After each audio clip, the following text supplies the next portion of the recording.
102 സീറ്റുകൾ പിടിച്ചുകൊണ്ട് കേരളത്തിൽ UDF ശക്തമായിട്ടുള്ള ഒരു തിരിച്ചുവരവ് നടത്തിയിരിക്കുകയാണല്ലേ. ഇവിടുത്തെ ജനങ്ങൾ UDFനെ ഹൃദയം കൊണ്ട് സ്വീകരിച്ചു. അവർ വാരിക്കൂരിയങ്ങ് കൊടുത്തു. സത്യം പറയാമല്ലോ, ഇന്ന് ഇന്ത്യ മഹാരാജ്യത്ത് കോൺഗ്രസിൻ്റെ പതനം എന്താണെന്ന് ചോദിച്ചു കഴിഞ്ഞാൽ ഇവന്മാരുടെ അധികാരമോഹവും ഇവന്മാരുടെ ഗ്രൂപ്പിസവും ഈ തമ്മിത്തല്ലുമാണ്. അല്ലെങ്കിൽ കേരളത്തിൽ വി ഡി സതീശൻ കഴിഞ്ഞ 5 വർഷമായിട്ട് നടത്തിയിരിക്കുന്ന അദ്ദേഹത്തിൻ്റെ രാഷ്ട്രീയ പ്രവർത്തനങ്ങൾ, അല്ലെങ്കിൽ പല മേഖലകളിലും അദ്ദേഹം ഈ ഒരു തെരഞ്ഞെടുപ്പുമായി ബന്ധപ്പെട്ട് നടത്തിയിട്ടുള്ള അദ്ദേഹത്തിൻ്റെ പ്രവർത്തനങ്ങൾ അത് നമ്മളെല്ലാവരും കണ്ടവരാണ്. നമ്മുടെ വെളാപ്പള്ളി ഒരു പ്രസ്താവന നടത്തിയായിരുന്നു അല്ലേ, UDF അധികാരത്തിൽ വന്നാൽ 100 സീറ്റ് പിടിച്ച് അധികാരത്തിൽ വന്നാൽ ഞാൻ എൻ്റെ പ്രസ്ഥാനത്തിൽ നിന്ന് ഞാൻ രാജിവെക്കുമെന്ന് പറഞ്ഞു. അന്ന് സതീശൻ കൊടുത്തൊരു മറുപടിയുണ്ട്, 100 സീറ്റിൽ ഞാൻ അധികാരത്തിൽ വരും, വന്നില്ലെങ്കിൽ ഞാൻ വനവാസത്തിന് പോകുമെന്ന് പറഞ്ഞു. അങ്ങനെ വെല്ലുവിളിച്ചിട്ടാണ് ഈ ഒരു തെരഞ്ഞെടുപ്പിനെ നേരിട്ടത്. ഇതൊരു ഭരണവിരുദ്ധ വികാരം കൊണ്ടൊന്നും അല്ല UDF ഇത്രയും സീറ്റ് പിടിച്ചെന്നുള്ള ഞാൻ നേരത്തെ 2-3 വീഡിയോ പറഞ്ഞിട്ടുണ്ട്. കാരണം ജനങ്ങളൊരു മാറ്റം ആഗ്രഹിച്ചു. ആ മാറ്റത്തിന് ജനങ്ങൾ വിശ്വാസം അർപ്പിച്ചുകൊണ്ട് UDFനെ പിന്തുണച്ചു. സത്യം ഈ 102 സീറ്റ് പിടിച്ചിട്ട് ഒരു മുഖ്യമന്ത്രിയെ തീരുമാനിക്കാൻ ഇവർ കാണിക്കുന്ന ഈ കസാരകളിയും ഈ നാടകവും കാണുമ്പോഴല്ലോ കേരളത്തിലെ ജനങ്ങൾ തലയ്ക്ക് കൈവെക്കുക. പുച്ഛം തോന്നിപ്പോകുമാരോടൊക്കെ. എന്ത് നാണം കെട്ട പരിപാടിയാണ് ഈ കാണിക്കുന്നത്. കേരളത്തിൽ മുഖ്യമന്ത്രി ആകാൻ വേണ്ടി കുപ്പായം തയ്ച്ചു വെച്ചിരിക്കുന്നത് 3 പേരാ. ഒന്ന് നമ്മുടെ വി ഡി സതീശൻ, അദ്ദേഹം പണിയെടുത്തിട്ടുണ്ടെന്ന് പറയാം.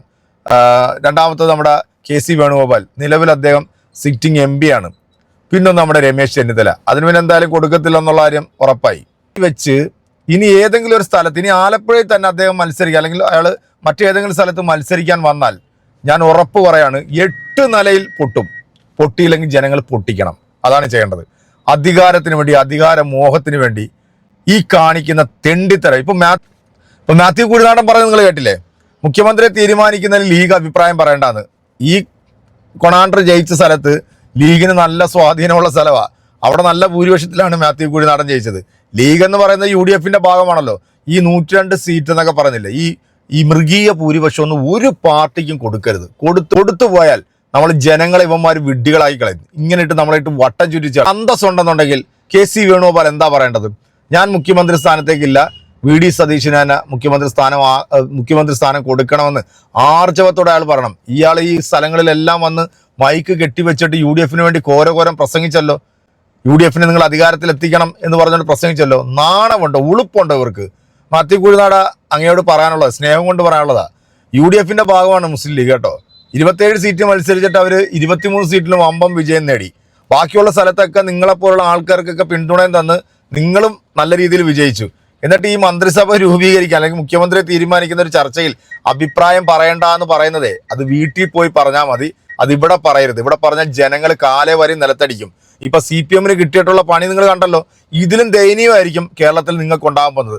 ഇവന്മാര് ഇത് നശിപ്പിച്ച് കുട്ടിച്ചോറാക്കി ഈ കേരളത്തിന്റെ ഭരണം എങ്ങനെയെങ്കിലും BJPയുടെ കൈകളിൽ എത്തിക്കുന്നവരെ ഇതുപോലത്തെ നെറിവുകേടുകൾ ഒരു കാണിച്ചുകൊണ്ടിരിക്കും. ഇപ്പൊ രാജ്ഭവനിൽ മീറ്റിംഗ് ഒക്കെ കഴിഞ്ഞിട്ട് ഇറങ്ങി വരുന്നുണ്ട്. തീരുമാനമൊന്നും വന്നിട്ടില്ല. എന്താണെന്ന് നമുക്ക് നോക്കാം. ഇപ്പോൾ രമേശ് ചെന്നിത്തല അടക്കമുള്ളവർ അങ്ങോട്ടേക്ക് എത്തിയിരിക്കുകയാണ്. ഞാനിങ്ങനെ കൗതുകത്തോടെ കാത്തു നിൽക്കുകയാണ്. 102 സീറ്റ് കിട്ടിയ ഒരു പാർട്ടി, അധികാരത്തിൽ വലിയ മാൻഡേറ്റോടെ വന്നൊരു പാർട്ടി, പക്ഷേ അവരുടെ ഒരു മുഖ്യമന്ത്രി കസേരയിൽ മുഖ്യമന്ത്രി സ്ഥാനം അല്ലെങ്കിൽ മുഖ്യമന്ത്രി ആരെന്ന് തീർപ്പാക്കാൻ എന്തൊക്കെ തരത്തിലുള്ള നാടകങ്ങളും കസേര കളികളുമാണ് നമ്മൾ കണ്ടുകൊണ്ടിരിക്കുന്നത്. ഇപ്പോൾ അവരുടെ നേതൃത്വത്തോടോ അണികളോടോ ചോദിച്ചാൽ ഇതാണ് ജനാധിപത്യം എന്നൊക്കെയുള്ള രസകരമായ മറുപടികളായിരിക്കും നമ്മൾ കേൾക്കേണ്ടി വരിക. പക്ഷേ അധികാരം കിട്ടിയിട്ട് പോലും ഈ വടംവലിയും കസേര കളിയും ഒന്നും ഒഴിവാക്കാൻ കഴിയാതെ പോകുന്ന ആ കോൺഗ്രസിന്റെ എക്കാലത്തെയും ദയനീയ സാഹചര്യം നമ്മൾ ഇവിടെയും കാണുന്നു എന്നതാണ് ഇതിന്റെ പ്രധാനപ്പെട്ട വസ്തുത.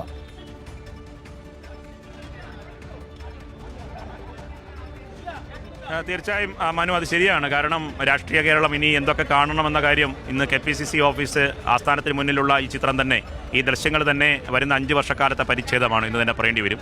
പക്ഷേ കോൺഗ്രസിൽ നിന്ന് ഇതൊക്കെ തന്നെയായിരിക്കും കേരളത്തിലെ ജനങ്ങൾ പ്രതീക്ഷിക്കുന്നത്. കോൺഗ്രസിന് അനുവദിച്ചിട്ട് കൊടുത്തിട്ടുള്ള ചില ജനാധിപത്യത്തിൻ്റെ സൗകര്യങ്ങളുണ്ട്. അത് വലതുപക്ഷ മാധ്യമങ്ങൾ തന്നെ കൽപ്പിച്ച് നൽകുന്ന അവരുടെ ഒരു രീതിയാണ്, മാധ്യമങ്ങളുടെ ഒരു രീതിയാണ്. മറിച്ച് ഇത്തരത്തിലുള്ള എല്ലാം കോൺഗ്രസിൽ നിന്ന് ജനങ്ങൾ പ്രതീക്ഷിക്കുന്നത് പോലെ ഇത്തരത്തിലുള്ള ഈ നേതാവിനെ തിരഞ്ഞെടുക്കാനുള്ള തർക്കങ്ങൾ, കൂടിക്കാഴ്ചകൾ, രഹസ്യ യോഗങ്ങൾ, ഓരോ നേതാവിനെ പിന്തുണയ്ക്കുന്ന ഫ്ലക്സ് ബോർഡുകൾ, സോഷ്യൽ മീഡിയയിൽ എഴുതുന്ന കുറിപ്പുകൾ, പരസ്പരം ചെളിവാരിയിടുന്ന എറിയുന്ന, വ്യക്തിഹത്യ നടത്തുന്ന, പരസ്പരം മുദ്രാവാക്യം വിളിക്കുന്ന, ഓരോ നേതാവിനും വെവ്വേറെ മുദ്രാവാക്യവും കീജയും വിളിക്കുന്ന പ്രത്യേകം നേതാക്കൾ, ഇതൊക്കെ തന്നെ കോൺഗ്രസ് രാഷ്ട്രീയത്തിൽ ഒരു പുതുമയുള്ള പുത്തരിയായ കാര്യങ്ങളല്ല. മുമ്പ് കെ കരുണാകരൻ്റെ AK ആന്റണിയുടെ കാലത്തായിരുന്നാലും ഉമ്മൻചാണ്ടിയുടെയും രമേശ് ചെന്നിത്തലയുടെയും ഒക്കെ കാലത്തായിരുന്നാലും ആ ചേരിചേരുന്ന നേതാക്കളുടെയൊക്കെ ഇത്തരത്തിലുള്ള പലതരത്തിലുള്ള ഗ്രൂപ്പ് യുദ്ധങ്ങളൊക്കെ ഉണ്ടായിട്ടുണ്ട്. പക്ഷേ ഇത്രയേറെ 102 സീറ്റിൻ്റെ ഭൂരിപക്ഷം കിട്ടിയിട്ട് പോലും ഒരു മുഖ്യമന്ത്രിയെ തിരഞ്ഞെടുക്കാൻ എന്തെല്ലാം തരത്തിലുള്ള കടമ്പകളാണ് കോൺഗ്രസ് കടക്കേണ്ടത് എന്നതാണ്.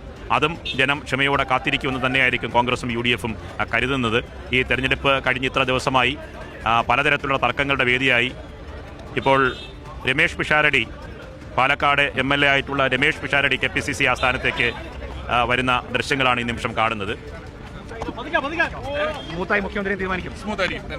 ഈ ഒരു മൊമെന്റ് പ്രതീക്ഷിച്ചിരുന്നോ MLA ആയിട്ടൊക്കെ KPCC ഓഫീസിലേക്ക് പോയപ്പോൾ നമ്മൾ സ്വാഭാവികമായിട്ടും പ്രതീക്ഷിക്കുന്നുണ്ടല്ലോ. ആണല്ലേ? നല്ലത് സംഭവിക്കണം പോകണമെന്നുള്ള പ്രതീക്ഷ തന്നെ ആയിരിക്കും. കതറങ്ങാക്കിയോ? കതറങ്ങാക്കിയോ? സ്ഥിരമൊന്നുമില്ല, ഇടയ്ക്കിടയ്ക്ക് ആരും പറഞ്ഞു. പാർട്ടി പരിപാടികൾ. അതെ, ആയിക്കോട്ടെ. ഓക്കെ കേട്ടോ. എന്തായാലും വിനു, വലിയ സന്തോഷം എന്നാണ് രമേശ് പിഷാരടി. ഇങ്ങനെ ഓരോരുത്തരായി നേതാക്കൾ ഇങ്ങനെ വന്നുകൊണ്ടിരിക്കുകയാണ്. ഇപ്പോൾ രമേഷ് പിഷാരടി പാലക്കാട് MLA ഇപ്പോൾ അങ്ങോട്ടേക്ക് വന്നിരിക്കുകയാണ്. KPCC ഓഫീസിലേക്ക് കയറി പോകുന്ന ദൃശ്യങ്ങളാണ് ഇപ്പോൾ നമ്മൾ കണ്ടുകൊണ്ടിരിക്കുന്നത്. ഇനി ഇവരുടെയൊക്കെ പിന്തുണ സ്വാഭാവികമായും ഇനി അടുത്തത് ACC നിരീക്ഷകർ തേടും. നിരീക്ഷകർ തേടിയതിനു ശേഷം അവർ ഘടകകക്ഷി നേതാക്കളുമായി ചർച്ച നടത്തും. പിന്നീട് അവരുടെ റിപ്പോർട്ട് ഹൈക്കമാൻഡിലേക്ക് പോകും. ഈ റിപ്പോർട്ട് ഹൈക്കമാൻഡിലേക്ക് പോകുന്നു എന്ന് പറയുമ്പോൾ ആ റിപ്പോർട്ട് ആദ്യം വായിക്കുന്നയാൾ അത് KC വേണുഗോപാൽ ആകും എന്നതാണ് അതിന്റെ ഏറ്റവും രസകരമായ കാര്യം എന്ന് പറയുന്നത്. അപ്പോൾ ഈ MLA-മാർ എത്ര കണ്ട് KC വേണുഗോപാലിനെതിരെ അഭിപ്രായം പറയാൻ സാധ്യതയുണ്ട് എന്നത് പ്രധാനപ്പെട്ട വിഷയമായി നിൽക്കുകയാണ്.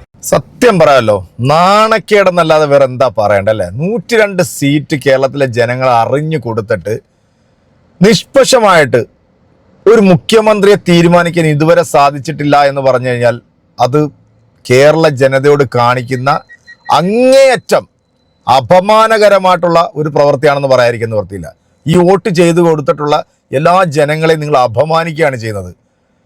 സതീശന് മുഖ്യമന്ത്രിയായിട്ട് ഐക്യകണ്ഠേന തിരഞ്ഞെടുക്കേണ്ടതാണ് ഇതിനകത്ത്. ഇതിപ്പോൾ സതീശനോട് പ്രത്യേക താല്പര്യം ഉണ്ടായിട്ടൊന്നുമല്ല. അദ്ദേഹം കേരളത്തിൽ ആ കോവിഡ് ടൈമിന് മാത്രമാണ് അദ്ദേഹം ഒരു ഇച്ചിരി പിൻവലിഞ്ഞ് നിന്നെങ്കിലും പിന്നീട് ഈ ഒരു തെരഞ്ഞെടുപ്പിൽ ഉടനീളം ചെയ്തിട്ടുള്ള പ്രവർത്തികൾ നമ്മൾ കേരളത്തിലുള്ള എല്ലാവരും കണ്ടതാ. സത്യത്തിൽ ഇത് മറ്റുള്ളവരെ കൊണ്ട് പറയിപ്പിക്കുന്ന പരിപാടിയാണ് യവന്മാർ കാണിച്ചു വെക്കുന്നത് കേട്ടോ. ഒരാൾ KCക്ക് ഫ്ലെക്സ് വെക്കുന്നു, ഒരു വിഭാഗം സതീശന് ഫ്ലെക്സ് വെക്കുന്നു, മറ്റു ചിലർ ചെന്നിത്തലയ്ക്ക് ഫ്ലെക്സ് വെക്കുന്നു, പിന്നെ സുധാകരന് ഫ്ലെക്സ് വെക്കുന്നു. എന്ന് നിന്റെയൊക്കെ ഈ ഗ്രൂപ്പിസം അവസാനിക്കുന്ന അന്നല്ലാതെ കേരളത്തിൽ നിന്നല്ല ഇന്ത്യ മഹാരാജ്യത്ത് കോൺഗ്രസിന് രക്ഷയില്ല കേട്ടോ. നിന്റെയൊക്കെ ഗ്രൂപ്പ് കളിച്ച് മൊത്തം നീയൊക്കെ നശിപ്പിച്ച്. ആസാം എങ്ങനെ കിടന്നൊരു സംസ്ഥാനമാണ്, അവിടെ ഇപ്പോൾ പൂജ്യമായി. കഴിഞ്ഞ പ്രാവശ്യം 23 സീറ്റ് ഉണ്ടായിരുന്നു തമിഴ്നാട്ടിൽ, ഇപ്പം കേവലം 5 സീറ്റുകളിൽ ഒതുങ്ങി. അങ്ങനെ ഇന്ത്യ മഹാരാജ്യത്ത് കോൺഗ്രസ് മുക്ത ഭാരതം എന്ന് BJP എന്താണോ മുന്നോട്ട് വച്ചിരിക്കുന്നത് അതാണ് ഇപ്പോൾ നടന്നുകൊണ്ടിരിക്കുന്നത്. ഇനിയിപ്പോൾ കേരളത്തിലും ഈ പറയുന്ന രീതിയിൽ ഇവന്മാരെല്ലാം കൂടെ ആക്കും. അതാക്കാൻ വേണ്ടിയുള്ള ശ്രമത്തിൻ്റെ ഭാഗമാണ് ഇത്. BJPക്ക് കൊടുക്കാനായിട്ടുള്ള ഒരു അജണ്ടയുടെ ഭാഗമായിട്ടാണ് ഞാൻ കാണുന്നത്. എന്തിനാണ് ഈ നാണംകെട്ട പരിപാടിക്ക് പോയത്? സത്യത്തിൽ കേരളത്തിലെ ജനങ്ങൾ ഇപ്പോൾ തലയ്ക്ക് കൈവയ്ക്കും, ഇവനൊക്കെ ജയിപ്പിച്ച് വിടണ്ടായിരുന്നു. വീണ്ടും LDF അധികാരം കൊടുത്താൽ മതി. കാരണം അവരൊരു തീരുമാനം എടുക്കും, ഇന്ന ആൾ മുഖ്യമന്ത്രി വന്നാൽ ഇന്ന ആൾ തന്നെ മുഖ്യമന്ത്രി. അതിനകത്ത് മാറ്റമൊന്നുമില്ല. ഇത് ഇങ്ങനെ തല്ലി ജനങ്ങളെ കൊണ്ട് പറയിപ്പിക്കുന്ന പ്രവൃത്തി നീയൊക്കെ നിർത്താതെ ഒരു കാലത്തും കോൺഗ്രസ് രക്ഷപ്പെടില്ല. എന്തായാലും എൻ്റെ പ്രിയപ്പെട്ട പ്രേക്ഷകരെ, ഇതിനൊക്കെ കൃത്യമായിട്ടുള്ള മറുപടി നിങ്ങൾ തന്നെ പറ. ഞാൻ എന്ത് പറയാനാ? ഓക്കെ, അടുത്തൊരു വീഡിയോ കാണാം.